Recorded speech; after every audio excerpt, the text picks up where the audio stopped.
기각이 되고 나면은 그러면은 요거를 뭐 어떻게 좀 되돌릴 수 있는 방법이 있냐. 예, 이거는 기각 사유가 해소가 됐고 라는 거를 법원에다가 다 설명을 하고 뭐 그 이후에 뭐 즉시 항고라든가 아니면 뭐 다른 어떤 절차를 통해 가지고 그렇게 할 수 있는 방법들이 있긴 한데 그거보다 더 좋은 거는 애초부터 기각이 안 되는 게 가장 좋지 않겠습니까?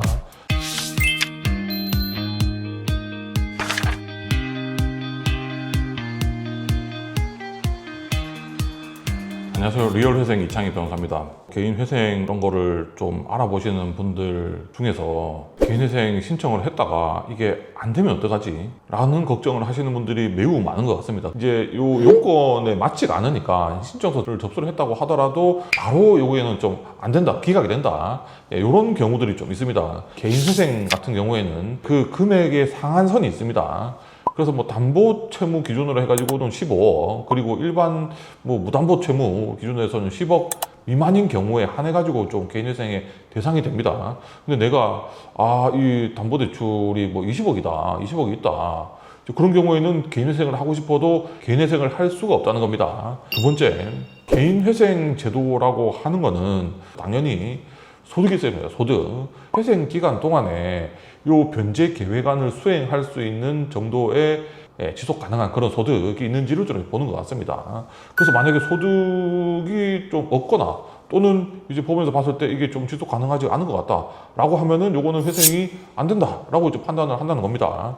그 다음에 허위의 문서를 만들어 가지고 이제 법원에다가 제출한다거나 아니면은 거짓말을 한다거나 이거는 좀 심각한 문제죠. 그래서 이거는 무조건 이건 안 됩니다. 혹시라도 내가 이거를 어떻게든 잘 위조를 해가지고 최근에 무슨 AI 뭐 이런 거 또 활용하는 경우들이 있지 않습니까? 그래서 AI를 잘 활용을 해서 요거를 이렇게 법원에다가 제출해가지고 내가 좀 이익을 좀 보겠다. 그거는 좀 추천을 안 드립니다. 그 다음에 안타깝지만 개인 회생이라든가 파산을 법원을 통해서 절차를 진행을 하기 위해서는 비용이 생깁니다. 비용이.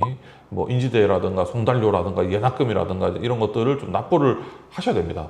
근데 이 절차 관련된 비용을 좀 미납하는 경우에는 법원에서는 이걸 좀 진행을 시켜주지 않는다. 그 다음에 개인 회생 또는 파산 이 채무를 면책시켜주는 제도이다 보니까 기간 제한을 좀 두고 있고 그래서 뭐 회생 같은 경우에는 면책을 받은 이후에 5년 이내에 다시 회생 신청을 하면은 이것도 이렇게 안 받아줍니다.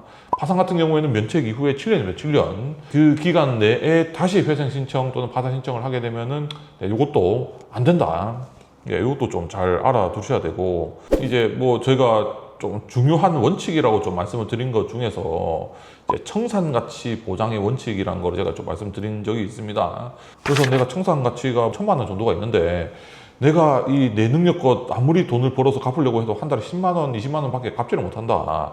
그러면은 1,000만 원도 이렇게 못 갚는 거지 않습니까? 그런 경우에는 회생의 자격 요건을 갖추지 못했다. 라고 해서 이것도 내 법원에서 그런 회생 계획안은 받아들이지를 않습니다. 그래서 소득을 더 올릴 수 있는 방법을 찾거나 또는 소득 기준을 맞추지를 못하면은 그냥 좀 파산 쪽으로 방향을 좀 잡으라. 라고 좀 이야기를 좀 합니다. 그 다음에 법원에서 이제 요구하는 그런 것들에 대해 가지고 좀 협조를 좀 잘 하셔야 됩니다. 근데 협조를 잘 안 하시거나 좀 못 하시거나 그런 경우에도 이 절차를 법원에서 봤을 때는 아니 이 사람은 회생의 의지가 없다. 뭐 이렇게 좀 판단을 하는 것 같습니다.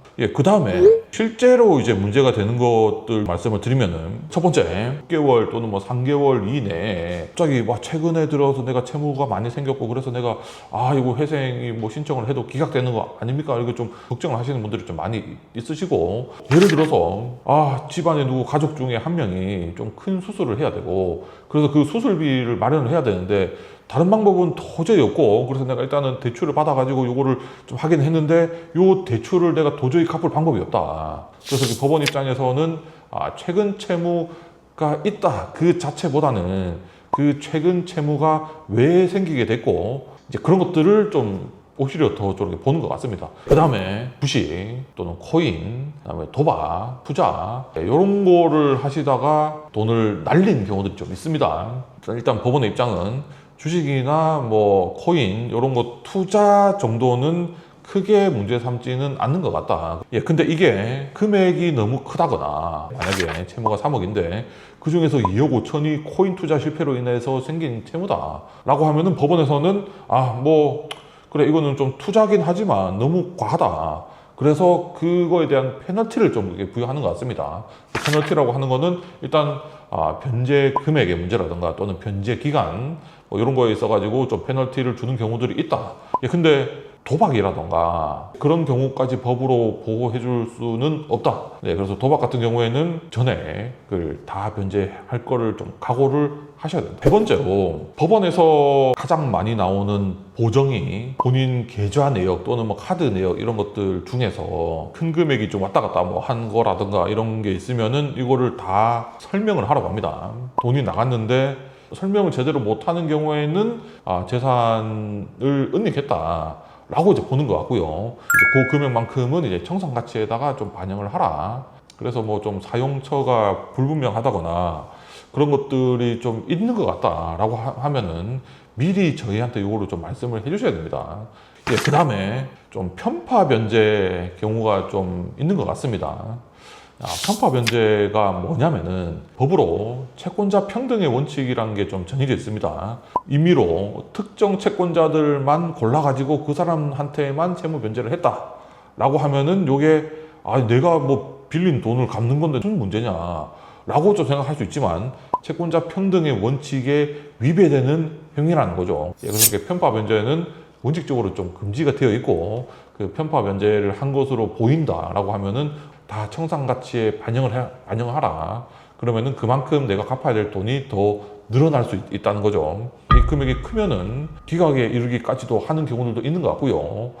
좀 주의하셔야 됩니다. 그리고 사실상 대부분의 문제는 이쪽에서 좀 생기는 것 같습니다. 법원에서는 기본적으로 법원에다가 제출하는 그런 서류들 이외에 추가 서류를 제출하라고 합니다. 근데 그거를 제때 하지를 못했다. 그러면 이건 법원에서는 이 사람은 회생을 하고자 하는 의지가 없다.